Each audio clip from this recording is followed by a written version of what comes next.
There's a way to make an entrance. This is my destiny.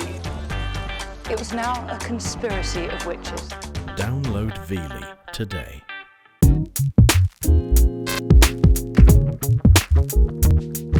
If there's one man you've got a right to be jealous of, it's this one, Jay-Z. World-renowned rapper, record label executive, producer extraordinaire, fashion mogul, and philanthropist. And if that wasn't enough for one lifetime, he's also married to the most bootylicious babe in the world, Beyonce. So why did this demigod of rap suddenly decide to call it quits and retire back in 2003? I said, I'm happy. You know, I'm happy with what I've accomplished as a solo artist. Like, I feel like, what else can I accomplish? You know what I'm saying? Respect for my peers. I have that, Grammys. I have, like, what more can I say as an artist? But with that amount of raw musical talent coursing through his veins, the question we were all asking was, he can't seriously retire, can he? Is this the last we'll truly see of the mighty Jay-Z?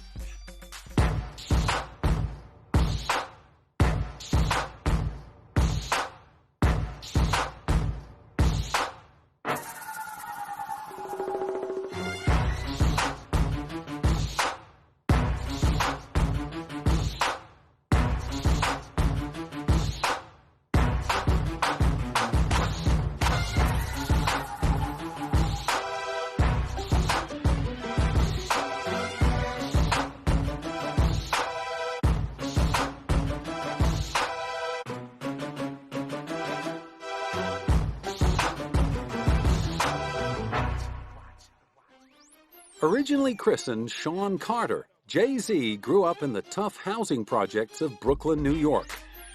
Abandoned by his father at 12, having once shot his brother in the shoulder, and with the occasional dabbling in drugs, life was not looking too promising for the young Carter.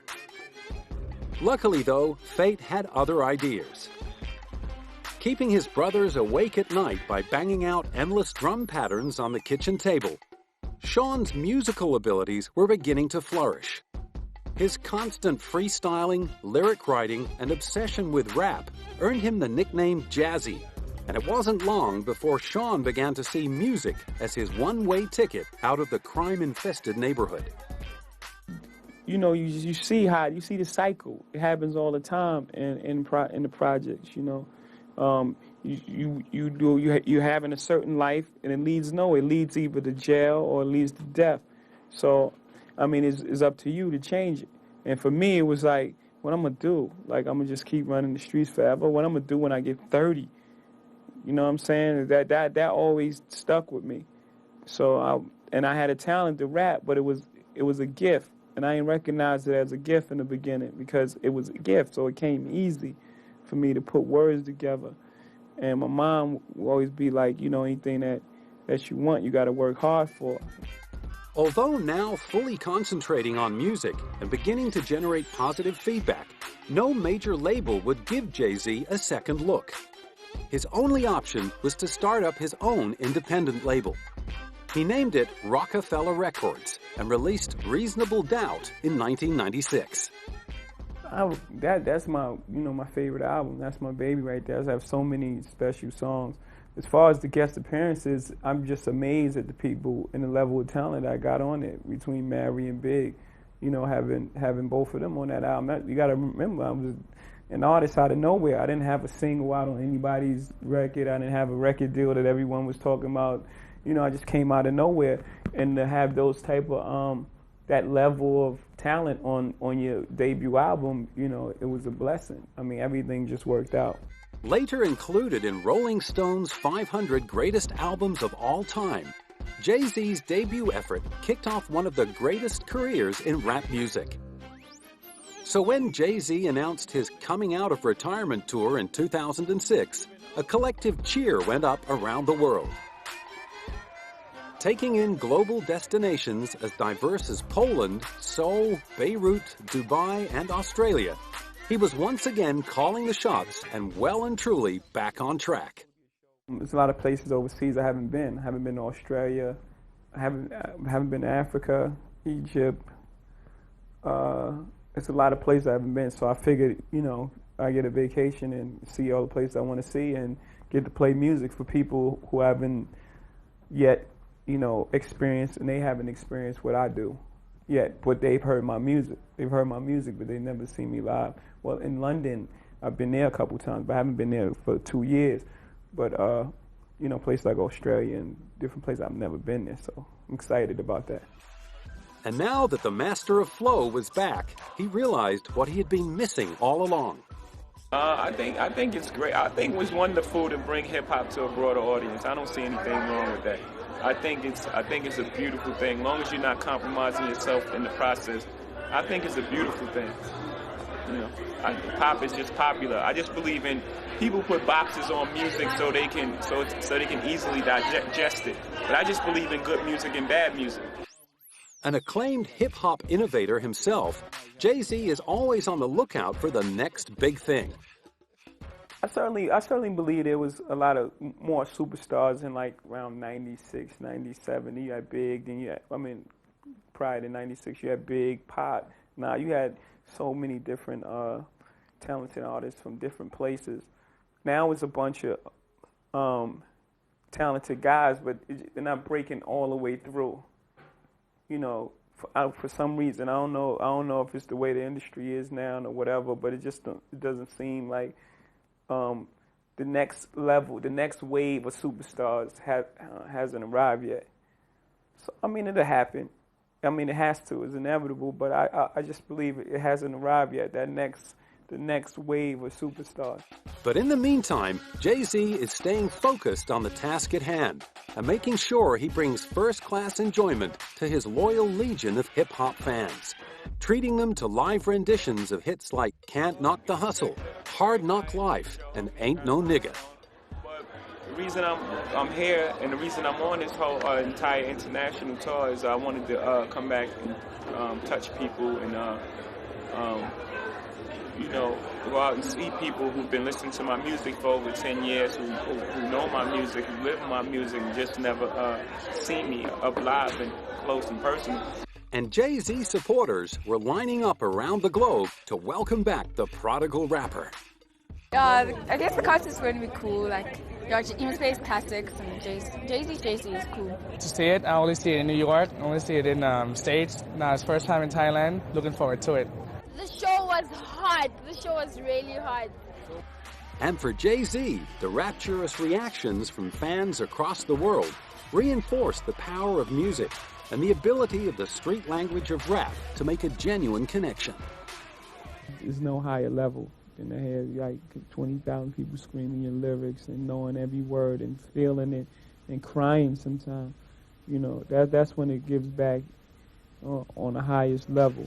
Since then, he's been reaching even higher levels thanks to a $150 million deal with concert promoter Live Nation.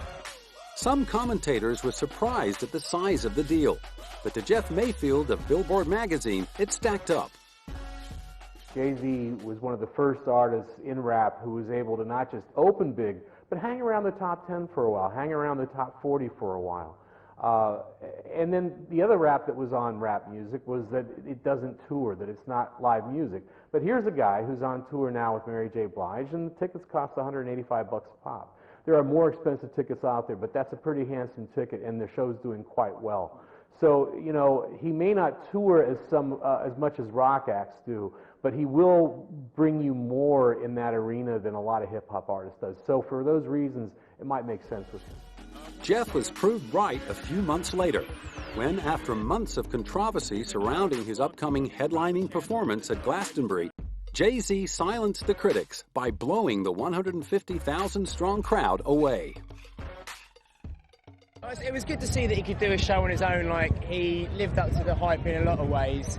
There was a big entrance, there was a big build-up, and he nailed it. He didn't have to bring anyone on. Beyonce was backstage. He could have rang a number of people to actually make the show bigger, but he didn't. He did it all himself, so fair play to him. I think that proved a lot as well. I think the fact that he held the stage on his own as a one-man show it's very rarely done, in especially Glastonbury.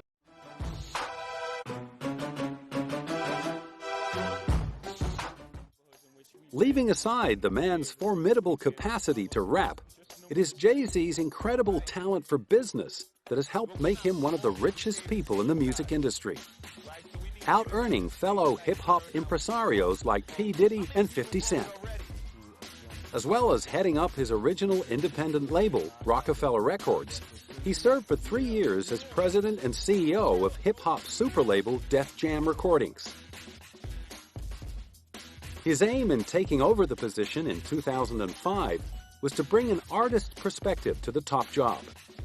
Given the power to make or break new artists, his priority was to protect the integrity of signed acts and to make it all about the music. You have to let, I like to say like the inmates running the asylum now, you have to let people infiltrate the system in order to correct it. You have to get in there. People that's outside of the system have to get inside the system in order for it to be better, in order for people not to take advantage of artists, in order for people to care more about the music, you know, than quarterly numbers. As if running 2 record companies and a highly successful performing career weren't enough, Jay-Z was also one of the first artists to extend his reach beyond music and into the fashion industry. In 1999, he teamed up with business partner Damon Dash to launch Rocawear, an urban clothing line that soon expanded its range to include everything from socks and sandals to sunglasses, and now boasts an annual turnover of $700 million. After selling the rights to the Rocawear brand Iconics for a cool $204 million, Jay-Z can afford to be a little smug. You know, in the beginning, people thought hip-hop was just a passing fad, and that's what people say about urban apparel groups, you know, companies. You know, they say that, you know, it's just this thing that happens over a couple summers and then you go away. But, you know, we started this in 1999 and we're still here, still like #1 in our sector, so we're still here. Despite selling the rights to Rocawear, he has retained his stake in the company and still oversees the marketing, licensing, and development of new products, like a new social networking site that offers style and music news. But for Jay-Z, Rocawear is much more than a money-making venture. So I'm very hands-on. I'm hands-on. I mean, I've become lately, in the last three years, you know, I'm here, you know, on a daily basis. But, you know, I'm very hands-on with the designs, the marketing of it, and, you know, just the overall look and feel of Rocawear because it's my voice. And partly due to his success as a fashion mogul, when Reebok approached him to create his own sneaker, the boy from the wrong side of New York couldn't believe his luck. I think I grew up in the projects, you know what I'm saying, and we had to prepare to get shoes. It took us months. We had to save up and take out trash and do chores to get sneakers. So, I mean, to go from that to having your own sneaker, just the most incredible thing in the world. It went on to become the fastest-selling product in Reebok stores around the globe. Jay-Z had become the artist and entrepreneur of the moment, and it seemed that everything he touched turned to gold. In recognition of his uncanny ability to tap into the zeitgeist, he was named 2006 GQ Renaissance Mogul by GQ magazine. It's the standard, right? It's the standards where you look to see if you're on pace or, you know, hopefully ahead of time. And indeed, the man who was once simply known as Sean Carter has always run ahead of the pack. Even during his short-lived retirement period, Jay-Z saw no reason to kick back and indulge in some R&R. Instead, he spent his time helping to right some of the world's wrongs with Ground Roots charity work. And with past collaborations with Eminem, Pharrell Williams, and Jermaine Dupri proving musically successful in the past, he thought nothing about teaming up with them again. But this time, their audience was the main man himself, the United Nations Secretary General Kofi Annan. Most of us take water for granted. We turn on the tap and there's plenty of it. Or if we prefer, we can buy hundreds of different brands in the supermarket. But for more than 1 billion people who lack access to safe drinking water, this is an inconceivable dream. In the beginning, when I was going out on the world tour, I was going out to play music in places that I haven't played before. but I said to myself, I can't go to these places I haven't been and not go out and see the people, that been touched by my music for over 10 years, and the culture, and what's going on in these areas, in Springs at Cipriani's and things like that will get involved. So I had John reach out to the great folks at MTV, and then this thing then reached out to the UN, and this thing just morphed into something incredible. So I'm very excited to go out, not only be a rock star in these countries, also to help, and also to visit places where we could see the efforts, of our contribution, and these things are taking place, and these things are actually affecting change. It's not something that we're saying and you just never see the fruits of your labor. So I'm excited. Which in Jay-Z's world meant tackling the problem front on by joining forces with the UN. Starting off in South Africa, the aim was to educate young people around the world about the world's water shortage crisis and the battle to maintain proper sanitation. There has to be some type of programs in place, and it shouldn't take for the cameras to come on for people to start building wells and things like that. This is just something that should have been done just out of, necessity. I mean, the numbers are staggering of the people who don't have access to clean water, and what people consider access is I'm guessing like a half a mile. As well as helping the less fortunate overseas, Jay-Z's philanthropic nature has also played a role closer to home. And when his hometown of New York came under attack on September 11th, the Brooklyn-born rapper was left deeply affected. It looked like a movie to me. It didn't look like anything that it could be real. So the last thing I was thinking about was an album. The first thing I thought about was what happens from here. Like, what happens tomorrow? How is this whole thing is going to continue? And I was in Los Angeles. Was there anything I can do? And I turned on the TV September 12th, and I saw footage of these heroic actions. And so on the 8th anniversary of September 11th, Jay-Z found a way to give back to his beloved hometown, as announced by New York Governor David Paterson. And to know that a benefit concert will be held on September 11th, on the 8th anniversary of that tragic day, by one of the world's great performers and also one of the world's great philanthropists, a person who has great business acumen and personal sensitivity, none other than Sean J.C. Carter.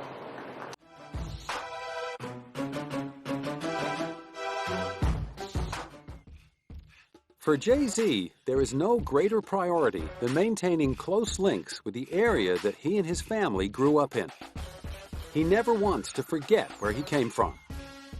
Yeah, I think to give back is the responsibility of the individual, and how they feel inside. It's just, just something that, that I'm comfortable with, something that, I've seen growing up. I've seen everybody that was successful coming from where I came from. They never came back to the projects to, share the knowledge with, the people that, that was there trying to figure out how to get out as well. So, I've always had that in the back of my mind. If I ever was successful, that, that wouldn't be me. You see things of certain characteristics in people, you say, I'm never going to do that.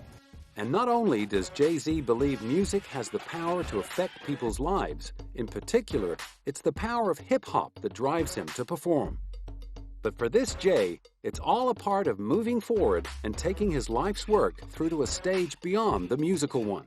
Those records, so I guess it's my evolution, and it's me now in the forefront, not as the performer who looked back on what his moms and pops did, but me taking the initiative and being the one, and being the icon, or being the, whatever, the philanthropist or whatever. It's me taking the initiative now. And while Jay-Z's been opening up his pocket to the world, there's only one lady that's opened up his heart. Yes, it's Beyonce Knowles, superstar singer and acclaimed actress. And Jay-Z finally did the right thing and put a ring on it in 2008. But what about kids for Mrs. Jay-Z? Who knows?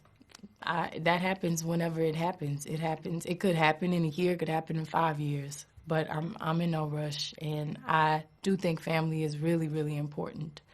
I grew up with both of my parents and with my sister and my cousin and with Kelly and all the girls, and it was always a lot of love in my house. So I want the same thing.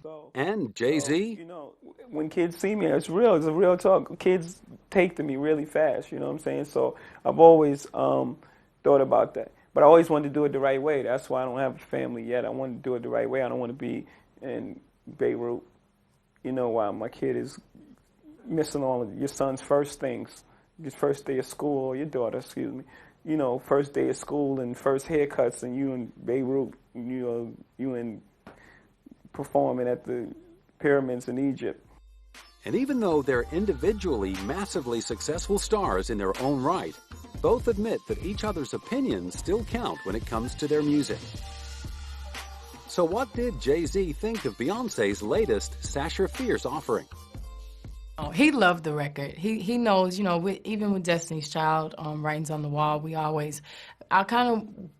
Destiny's Child, Kelly, Michelle, and I, we were the women that kind of stood up for women, and the same thing, you know, Independent Woman and Survivor and all those records.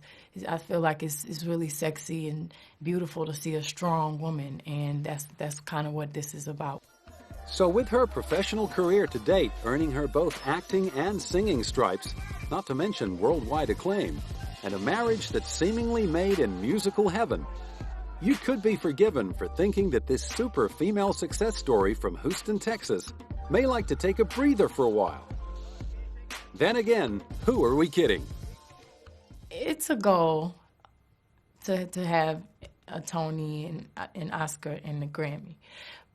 But I have a long way to go, and I have a lot of time for that. I don't plan on doing Broadway until I'm older with kids, and, you know, I feel like that would be a great job for me when I'm married and I want to tuck my kids in to bed and drop them off at school and, you know, go do my show for 2 hours and go back home every day. I feel like that's really stable, but I have time for that. So with plenty more Beyonce releases to come, and Jay-Z making the kind of music that millions of people just can't get enough of, hopefully the world's most famous rapper won't go retiring again anytime soon. It happened. The day that you're not making music, you should just not make music. It doesn't have to be an announced retirement, you know. So I wouldn't say that again, never.